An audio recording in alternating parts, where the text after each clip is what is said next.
महाराष्ट्र की सियासत में आज का दिन अहम है। आज सुप्रीम कोर्ट में सुबह करीब 11:30 बजे परमबीर सिंह की याचिका पर सुनवाई हो सकती है। परमबीर ने याचिका में अनिल देशमुख को पार्टी नहीं बनाया है।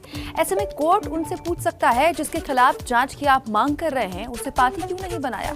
सुप्रीम कोर्ट ये भी पूछ सकता है कि याचिकाकर्ता ने हाई कोर्ट में अपनी मांग क्यों नहीं रखी। परमबीर सिंह ने अनिल देशमुख पर भ्रष्टाचार आरोपों की सीबीआई जांच की मांग की है। अब तबादलों के महाराष्ट्र सरकार के आदेश को भी उन्होंने चुनौती दी है। महाराष्ट्र में चल रहे सियासी बवाल के बीच शिवसेना ने अपने मुखपत्र सामना के जरिए नौकरशाहों को निशाने पर लिया। संपादकीय में लिखा गया है कि परमबीर सिंह, रश्मि शुक्ला और पूर्व होम सेक्रेटरी सुबोध जायसवाल सब बीजेपी के लिए काम कर रहे हैं। सामना में यह आरोप लगाया गया है कि महाराष्ट्र सरकार को खोखला करने के लिए बीजेपी ने अधिकारियों के साथ सांठगांठ कर ली। महाराष्ट्र में मचे सियासी घमासान के बीच थोड़ी देर में बीजेपी के बड़े नेताओं का दल राज्यपाल से मिलने पहुंचेगा। पूरे मामले की रिपोर्ट मुख्यमंत्री से गवर्नर मांग सकते हैं। देवेंद्र फडणवीस के ट्रांसफर रैकेट के आरोपों के बाद सूत्रों की माने तो एक ऐसा टॉप सीक्रेट दस्तावेज भी सामने आया है जिसमें एनसीपी प्रमुख शरद पवार और महाराष्ट्र के सीएम उद्धव ठाकरे का भी नाम है। सूत्रों के मुताबिक डीसीपी सचिन पाटिल के नासिक तबादले के लिए संतोष जगताप नाम के एजेंट ने आदित्य ठाकरे से लेकर अनिल देशमुख और अजीत पवार से लेकर शरद पवार तक की मुलाकात की थी। सूत्र ये भी बता रहे हैं कि बाद में शरद पवार ने सीएम उद्धव ठाकरे को व्हाट्सएप मैसेज कर सचिन पाटिल के ट्रांसफर के लिए कहा था। दावा किया जा रहा है कि इस दस्तावेज पर अब तक कोई कार्रवाई नहीं हुई। मनसुख हिरेन हत्याकांड में महाराष्ट्र एटीएस ने वाजे को लेकर बड़ा खुलासा किया है। कहा गया है कि सचिन वाजे और विनायक शिंदे ने मनसुख की हत्या की साजिश रची।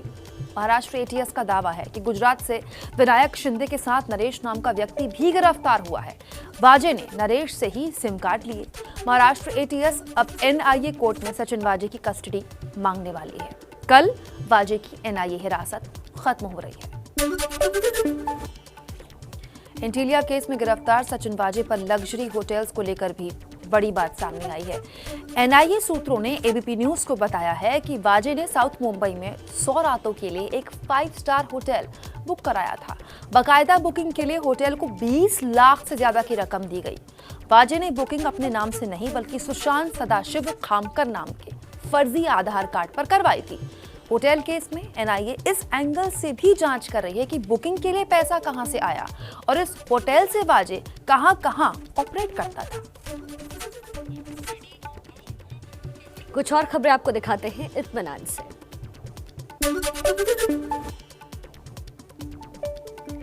क्राइम ब्रांच में कल रात ताबड़तोड़ ट्रांसफर किए गए। मुंबई क्राइम ब्रांच के 65 अफसरों का ट्रांसफर कर दिया गया। इसमें से 28 इंस्पेक्टर, 16 एपीआई और 19 सब इंस्पेक्टर शामिल हैं।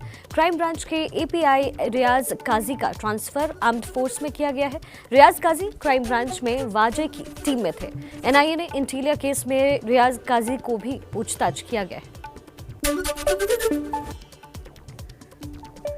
पश्चिम बंगाल में टीएमसी बीजेपी में मुकाबला अब कांटे का हो गया है। एबीपी न्यूज और सीएनएक्स के सबसे ताजा सर्वे के मुताबिक टीएमसी को 136 से 146, बीजेपी को 130 से 140 और कांग्रेस लेफ्ट को 14 से 18 सीट मिलने का अनुमान है। बड़ी बात यह है कि बीजेपी धीरे धीरे ममता बनर्जी के मुकाबले में खड़ी होती नजर आ रही है। सर्वे कहता है कि बंगाल में टीएमसी और बीजेपी दोनों ही सरकार बना सकती है। एबीपी न्यूज सीएनएक्स के सर्वे में मुख्यमंत्री के तौर पर 39% लोगों की पसंद ममता बनर्जी है, जबकि 22% लोगों की पसंद दिलीप घोष, अधीर रंजन चौधरी 6% और शुभेंदु अधिकारी 12% लोगों की पसंद बन चुके हैं। पीएम मोदी आज फिर बंगाल में होंगे। आज पूर्वी मिदनापुर के कांथी में सुबह 11 बजे रैली करेंगे। सूत्रों के मुताबिक शुभेंदु अधिकारी के परिवार का एक सदस्य मोदी की इस रैली के दौरान बीजेपी में शामिल भी हो सकता है। रैली के लिए न्योता शुभेंदु के भाई दिव्येंदु अधिकारी को भी मिला है। दिव्येंदु का कहना है कि वो रैली में पहुंच सकते हैं, लेकिन बीजेपी में शामिल कब होंगे इस बारे में कुछ नहीं बोले। मोदी कांथी में होंगे तो सीएम ममता बनर्जी आज बांकुरा में 3 रैलियां करने वाली हैं, जबकि भतीजे अभिषेक बनर्जी ममता के चुनावी क्षेत्र नंदीग्राम में टीएमसी के लिए वोट जुटाते नजर आएंगे। बंगाल चुनाव में बीजेपी टीएमसी का घमासान अब भी जारी है। अमित शाह बंगाल में डेरा डाले हुए हैं तो टीएमसी की तरफ से ममता के भतीजे अभिषेक बैनर्जी भी प्रचार का जिम्मा बखूबी निभा रहे हैं। अमित शाह ने 200 सीटों पर जीत का दावा किया है तो अभिषेक बैनर्जी 250 सीटों पर जीत का दावा ठोकते नजर आ रहे हैं। पश्चिम बंगाल की 294 सीटों पर 8 चरण में वोट डाले जाएंगे। 27 मार्च को पहले चरण में 30 सीटों पर वोटिंग होगी। 2 मई को सबसे तेज नतीजे सिर्फ देखिए एबीपी न्यूज पर।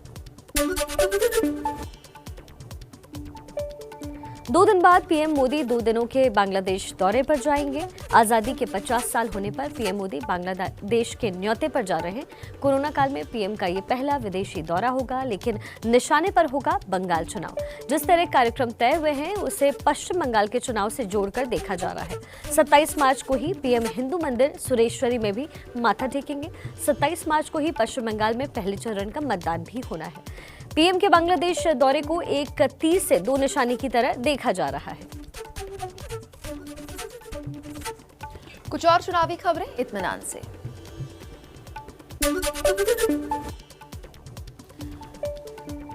देखिए, चुनाव जीतने के लिए उम्मीदवारों को क्या क्या पापड़ बेलने पड़ते हैं। तमिलनाडु के नागापट्टनम से जयललिता की पार्टी के उम्मीदवार कथी रावण प्रचार के दौरान एक महिला को कपड़े धोते देखने लगे तो खुद ही कपड़े धोने लगे।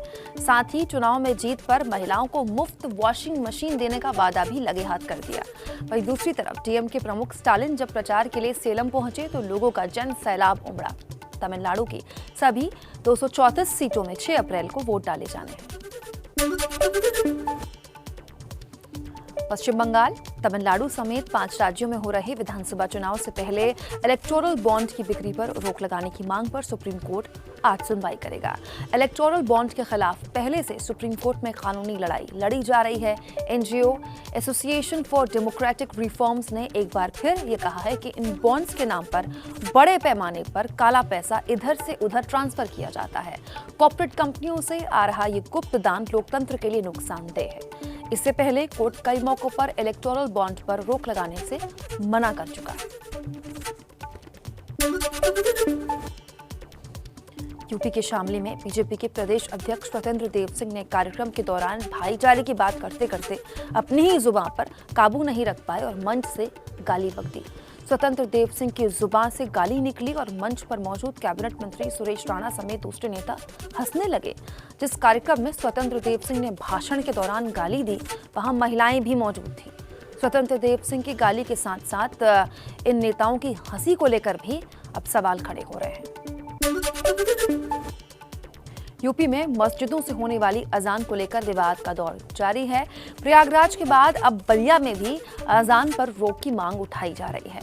संसदीय वित्त और ग्रामीण विकास राज्य मंत्री आनंद स्वरूप शुक्ला ने बलिया के डीएम को चिट्ठी लिखकर लाउड स्पीकर की आवाज और संख्या दोनों कम करने की मांग की है। पिछले हफ्ते ही प्रयागराज यूनिवर्सिटी की वाइस चांसलर ने अजान से नींद में खलल की बात कहकर रोक की मांग उठाई थी।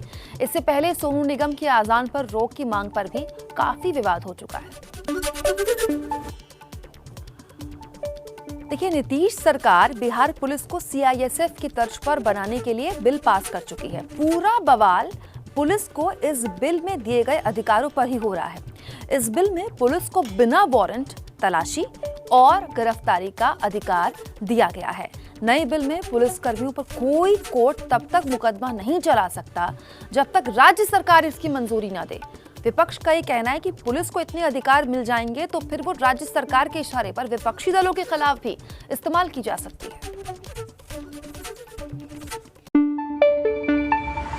न पाबंदी हो न कोई हद हो तो बस खुद बनाई सरहद हो।